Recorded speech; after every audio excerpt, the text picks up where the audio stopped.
కాంగ్రెస్ లో వర్గ పోరు తారాస్థాయికి చేరుకుంది. మార్కెట్ కమిటీ చైర్మన్ ఎంపికలో విభేదాలు బయటపడి రోడ్డెక్కారు.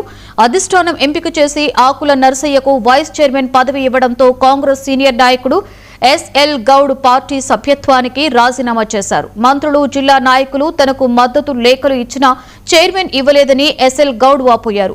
Karimnagar parliament assembly incharge Velichala రాజేంద్రపై పలువురు విమర్శలు చేశారు.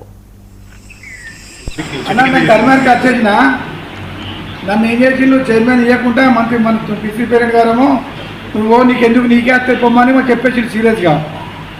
రాత్రి 11:30కు ఆయన ఆకున్నర పేరు కొట్టి నాది వైస్ చైర్మన్ కొట్టి పంపించింది.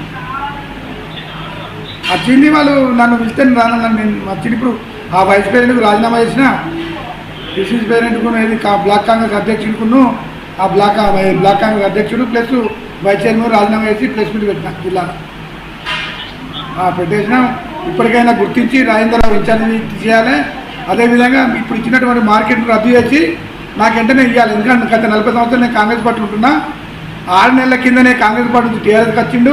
3 కోట్లు ఇచ్చి